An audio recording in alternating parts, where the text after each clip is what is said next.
I did not have to read books to know that the theme of life is conflict and pain. For me, pantomime was a universal means of communication.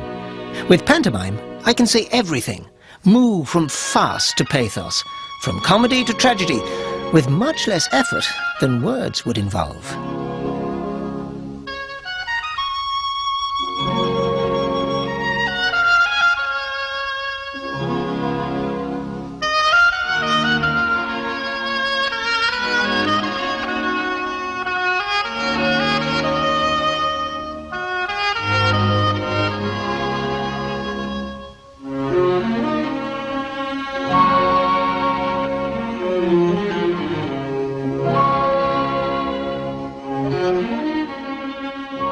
Cinema is, before anything, space. How you enter the scene, how you exit the scene, how you do all these trivial things that the viewer and the audience do not need to know. He was, I would say, inventing the life, another life. And that's why this cinema was so big, and they used to say bigger than life. What this man brought to cinema, the biggest innovation that he brought to cinema, basically patent that he brought, is how somebody invades the space. If you look today's cinema, which I somehow compare to the past and to his cinema, you don't need the words. Even if in the speaking movies that he's made afterwards, you mostly had, and the biggest quality of this was how he was managing the space. The film opens with an extraordinary shot that works on the accumulation of circular shapes and gives the action its special light. After an iris-out effect, punctuated by a crash of cymbals, the rider is literally ejected from the flat surface of the hoop into a three-dimensional universe, which will become the main stage of this human comedy. This tear reveals the circus ring, and the smiling rider concluding her act to take her bows to the audience.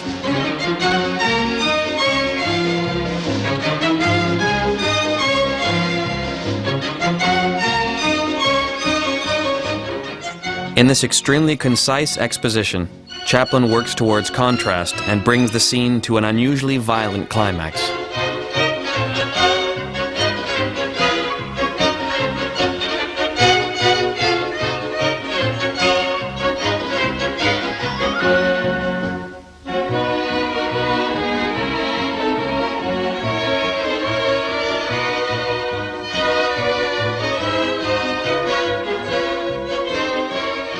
A very good professor who told us that basically the best part of structure in cinema comes from the circus, because circus is basically created in the circle in which you have many elements, but the way they do the program is very much like the way you have to think about viewers when you start making a cinema. And he was not pretentious intellectual, he was really somebody who extended his emotions and the vision of the life through the cinema to the highest possible points. The genesis of the circus was described by Chaplin to actor Henry Bergman, who played the old clown in the film. Henry, I have an idea. I would like to do a gag placing me in a position I can't get away from for some reason. I'm on a high place troubled by something else, monkeys or things that came to me, and I can't get away from them. The situation takes on a metaphorical value. Chaplin, at the height of his fame, is literally walking on a tightrope. This central idea for the film is a perfect blend of genre in which the slavistic comedy and suspense overlap. During the month of February 1926, Chaplin shot more than 700 takes for this one scene alone. This is what makes cinema great, you know? Apparently he comes to a solution that nobody could expect, that rope doesn't exist anymore as the element. And this is what cinema needs to be, you know? And how much time he spent to come to this.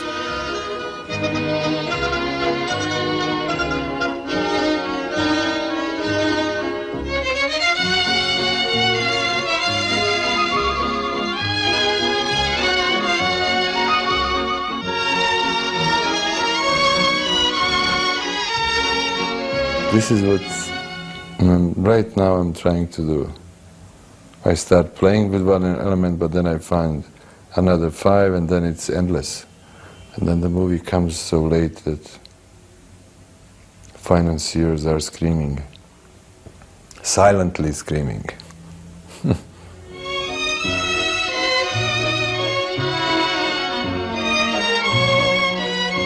Once you start making movies, if you do, then you have to think about how to get your characters out of gravity. And this is very typical for this, which is basically the circus aim. All what you see, you want to see somehow not being linked to the heavy real life that you have as a reality. Nothing is real in cinema. If you look into his movie, there is no one segment of reality that was just transferred.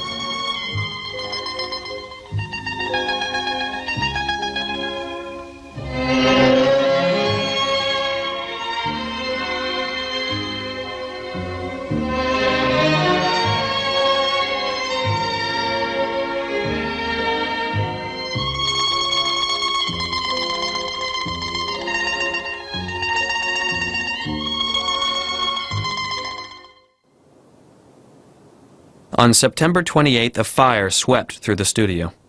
The stills photographer snapped this image of a dismayed Chaplin contemplating the ruins.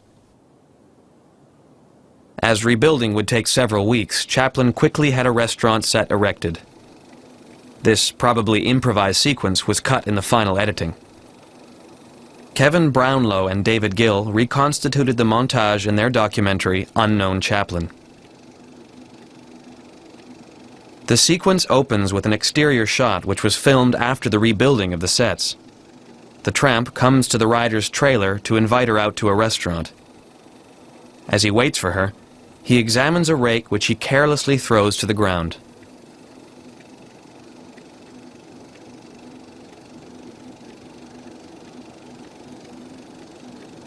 The master shot introduces several variants. Charlie overconfidently opens the door of his trailer and pushes away with his foot a circus hand sitting on the steps. The master shot is conceived to allow for an insert shot in which Myrna, who is not quite ready, asks him to wait.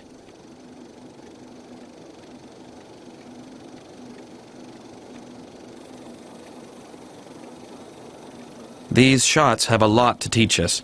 They reveal not only Chaplin's shooting methods, but also his sense of improvisation and his virtually obsessional concern with exhausting all the possibilities of a scene.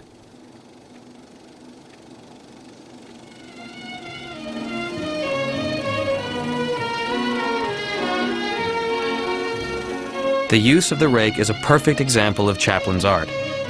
Here he uses an apparently banal object to dramatize his obsession with competing with Rex, the tightrope walker who is his romantic rival.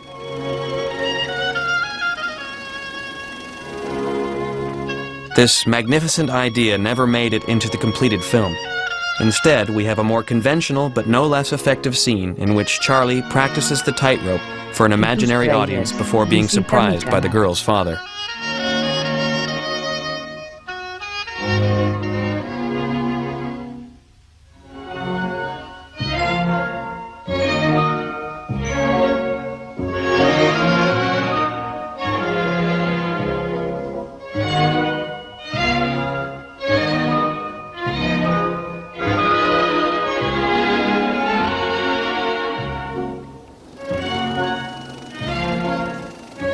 Among the discarded footage of this sequence is a superb traveling shot in which Charlie, with Myrna on his arm, as if they were a real couple, stroll down Sunset Boulevard, which at the time still retained a pleasantly rural look.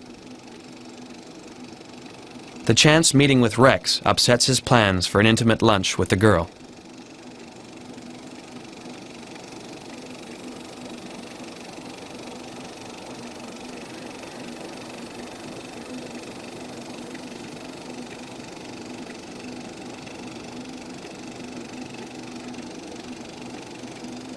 But as Charlie and Myrna enter the restaurant arm in arm, Rex uses his good manners to advantage. Chaplin comes up with a variety of actions which he continually fine-tunes. In the first take, when the person on the right kicks Charlie's chair out from under him, Rex steps in to take his defense. The waiter tells them that the prankster is in fact a feared prizefighter.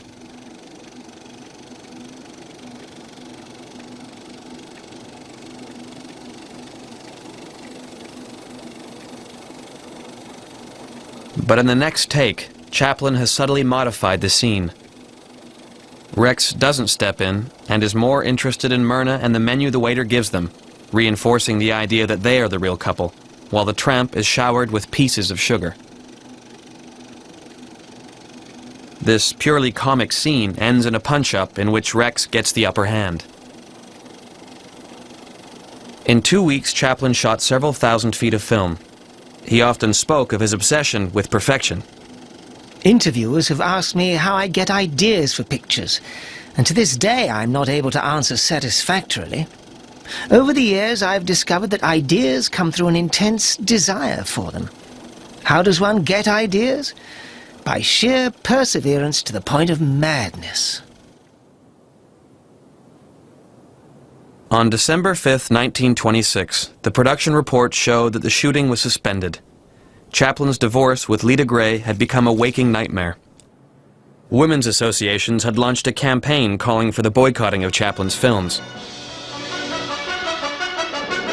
Chaplin left Los Angeles to stay with his lawyer in New York, but not before taking the precaution of having the negative for the circus removed to a safe place. His studio was placed under guard.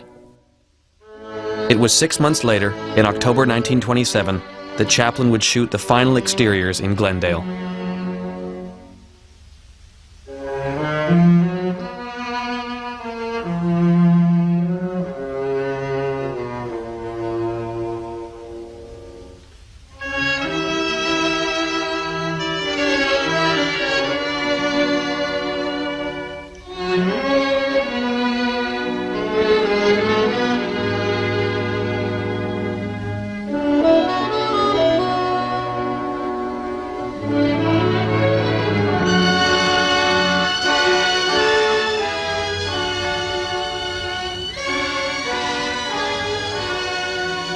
Yeah, this is this mythical Charlie is leaving. But circle is the biggest miracle, basically. Look at now, circle. Circle that closes, the circle that he just left. It is just like juggling in the circus. That's what our work is. Trying to make somebody believe into unbelievable and trying to do things that just transfer people into this your own transcendental world, in which, as much as you juggle with the known elements, in which circle in this one shows that basically not explaining but just bringing the people into the miracles is what we do.